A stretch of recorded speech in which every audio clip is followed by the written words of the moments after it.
स्वागत है आप सभी का अपने चैनल ऑनलाइन स्टडी 1.6 में। आज के इस वीडियो में अपरिमेय संख्या सिद्ध करना सीखेंगे। देखिए, इस तरह के प्रश्न प्रत्येक वर्ष बोर्ड के एग्जाम में आ ही जाता है, तो आप लोग इस प्रश्न को अच्छे से समझिएगा। हम इसको स्टेप बाय स्टेप बताएंगे। तो चलिए शुरू करते हैं। देखिए, प्रश्न में दिया हुआ है, सिद्ध करें कि √3 एक अपरिमेय संख्या है। देखिए, आप लोगों को जब कभी भी इस तरह के प्रश्न दिखाई दे कि अपरिमेय संख्या सिद्ध करना है, तो हमेशा आप लोग विरोधाभास नियम का उपयोग कीजिएगा। विरोधाभास कहने का अर्थ होता है उल्टा। यदि अपरिमेय सिद्ध करना है तो परिमेय मानेंगे। तो इसके लिए सबसे पहला स्टेप क्या करेंगे कि √3 को अपरिमेय सिद्ध करना है तो परिमेय मान लेंगे। तो यहाँ पे लिखेंगे माना कि √3 एक परिमेय संख्या है। माना कि √3 एक परिमेय संख्या है। अब आप लोग परिमेय संख्या का परिभाषा जानते होइएगा। यदि नहीं जानते हैं तो उसको भी आप लोग समझ लीजिए। देखिए, परिमेय संख्या को p/q के रूप में लिख सकते हैं, और जहां p और q सहअभाज्य हो और q बराबर नहीं हो 0 के। सहअभाज्य को समझिएगा। सहअभाज्य कहने का अर्थ होता है p और q का उभयनिष्ठ गुणनखंड केवल और केवल एक हो, एक के अलावा अन्य कोई भी संख्या नहीं हो। इसको एक एग्जाम्पल से समझिएगा। यदि यहाँ पे 3 और बट्टा में 2 ले लिए, ये तो p/q के रूप में है। अब देखिए, इसका गुणनखंड करेंगे तो ये हो जाएगा 1 गुने में 3, और 2 का भी गुणनखंड करेंगे तो 1 गुने में 2। तो यहाँ देखिए, 1 3 के भी गुणनखंड में है और 2 के भी गुणनखंड में है। तो ये दोनों के गुणनखंड में है, इसीलिए कहेंगे कि 3 और 2 का उभयनिष्ठ गुणनखंड 1 है।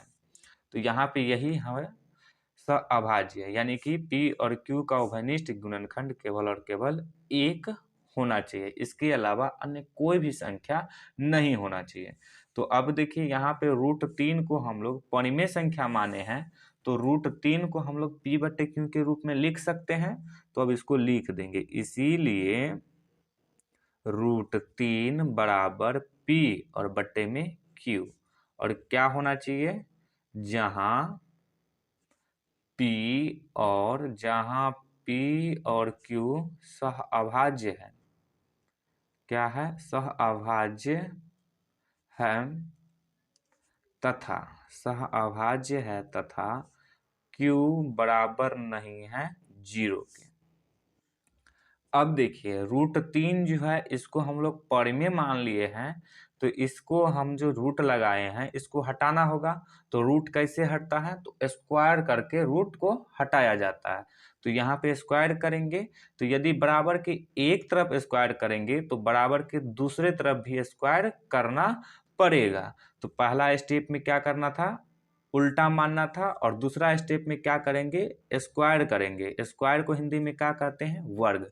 यानी कि दो बराबर के दोनों तरफ वर्ग करेंगे। तो इसको अब यहाँ पे लिख देंगे, दोनों तरफ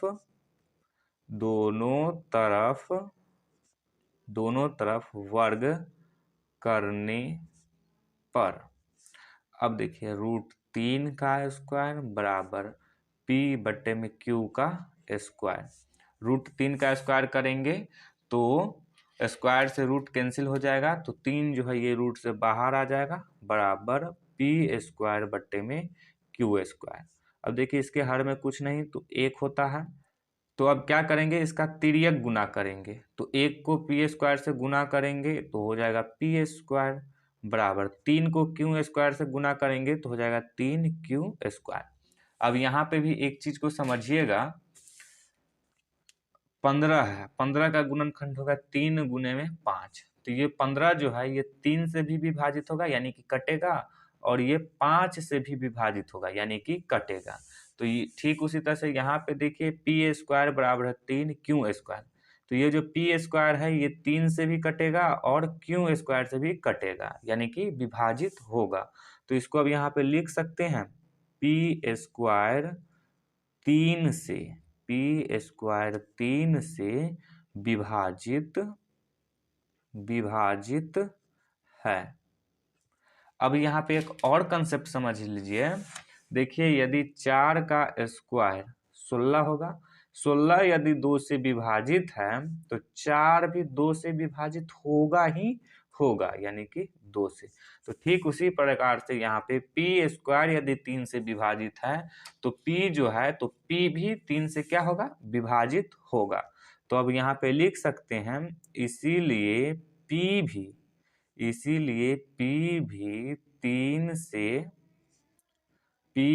3 से विभाजित है। दूसरा स्टेप यहाँ पे कंप्लीट हो गया। अब यहाँ से तीसरा स्टेप शुरू होगा।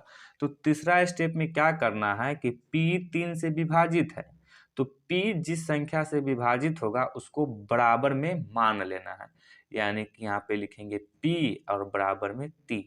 अब देखिए यहाँ पे कोई भी एक चर मान लेंगे। चर मान कहने का अर्थ यह हुआ कि A B C D से लेकर के Z तक में से कोई भी एक ले सकते हैं। तो चलिए हम यहाँ पे ले लेते हैं R। अब देखिए हम लोग यहाँ पे पी स्क्वायर का मान पहले से निकाले हैं तो यहाँ पे भी स्क्वायर लगा देंगे जिससे कि हमको सॉल्व करने में आसानी होगा। तो यदि स्क्वायर बराबर के एक तरफ लगाएंगे तो दोनों तरफ लगाना होगा। तो इसके लिए हमको क्या लिखना होगा, दोनों तरफ वर्ग करने पर। तो अब यहाँ पे लगाएंगे p का स्क्वायर बराबर में 3r का स्क्वायर। अब इसको सॉल्व करेंगे तो ये हो जाएगा p स्क्वायर बराबर 3 का स्क्वायर हो जाएगा 9 और r का स्क्वायर करेंगे तो r स्क्वायर। अब देखिए इसको मान लेते हैं समीकरण 1 और पी स्क्वायर का मान कितना आया है 3q स्क्वायर। तो ये जो पी स्क्वायर का मान है इसको हम लोग यहाँ जो पी स्क्वायर आया है यहाँ पे रख सकते हैं। तो रखेंगे तो इसके लिए यहाँ पे क्या लिखना होगा हमको, पी स्क्वायर का मान समीकरण 1 में रखने पर। समीकरण 1 क्या माने हैं, तो पी स्क्वायर बराबर 9r स्क्वायर। पी स्क्वायर का मान कितना है 3q स्क्वायर। तो अब पी स्क्वायर के स्थान पे लिख देंगे 3q स्क्वायर बराबर में 9r स्क्वायर। अब देखिए क्यू स्क्वायर का मान निकालेंगे तो 3 को हटाएंगे तो 3 इस तरफ है गुना में, इस तरफ आएगा तो हो जाएगा भाग में। तो ये कट जाएगा 3 तिया 9, 3 से। तो क्यू स्क्वायर बराबर आ गया 3r स्क्वायर। अब यहाँ पे देखिएगा ये जो क्यू स्क्वायर है ये 3 से विभाजित होगा और r स्क्वायर से भी विभाजित होगा। तो अब यहाँ पे लिख सकते हैं क्यू स्क्वायर 3 से विभाजित है। तो इसीलिए क्यों भी 3 से विभाजित होगा। तो यहाँ पे लिख देंगे इसीलिए क्यों भी 3 से विभाजित है। अब देखिए यहाँ पे P भी 3 से विभाजित है और Q भी 3 से विभाजित है। तो हम इसको यहाँ पे लिख लेंगे P और Q दोनों 3 से विभाजित है। तो हम लोग यहाँ पे एक कंसेप्ट देखे हुए थे कि 3 यदि 1 से विभाजित है और 2 भी यदि 1 से विभाजित है तो दोनों का उभयनिष्ठ गुणनखंड कहलाएगा 1। और यहाँ पे हम लोग प्रश्न को जो हल किए हैं तो हम लोग क्या पाए हैं कि 3 से P भी विभाजित है और Q भी विभाजित है। तो ये 3 जो है ये दोनों का उभयनिष्ठ गुणनखंड है। तो अब इसी बात को यहाँ पे लिख देंगे। तो क्या लिखेंगे, इसीलिए P और Q का कम से कम एक उभयनिष्ठ गुणनखंड एक उभयनिष्ठ गुणनखंड 3 है। और देखिए हम लोग क्या जानते हैं परिमेय संख्या का परिभाषा कि P और Q क्या है, सह अभाज्य है। और सह अभाज्य का अर्थ ही होता है कि P और Q का केवल और केवल एक ही उभयनिष्ठ गुणनखंड हो, एक के अलावा अन्य कोई भी संख्या उभयनिष्ठ गुणनखंड नहीं हो। तो हम यहाँ पे जो इस प्रश्न को सॉल्व किए हैं तो P और Q का उभयनिष्ठ गुणनखंड एक के अलावा कितना आ गया है, 3 भी आ गया है। तो हम जो माने हैं वो तो गलत मान दिए हैं। तो अब यहाँ पे लिख देंगे अतः हमारी, मानना को मैथ में करते हैं अवधारणा, अतः हमारी अवधारणा गलत है, यानी कि विरोधाभास है, उल्टा है, विरोधाभास है।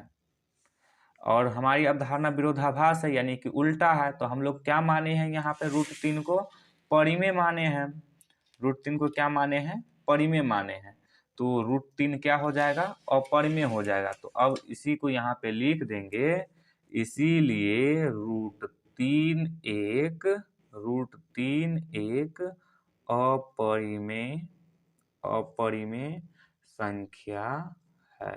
तो यही हमको सिद्ध करना था, तो ये हो गया सिद्ध। तो अब लिख देंगे प्रूव्ड।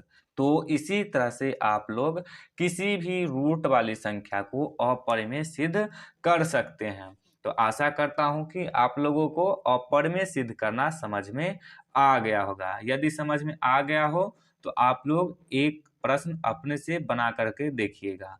√5 को खुद से अपरिमेय संख्या सिद्ध कीजिएगा और √7 को भी खुद से अपरिमेय संख्या सिद्ध कीजिएगा। यदि आप लोगों को यह प्रश्न बनाने में कोई कठिनाई हो तो हमने इसका भी वीडियो बनाया है जिसका लिंक डिस्क्रिप्शन में है, तो वहां से देख सकते हैं।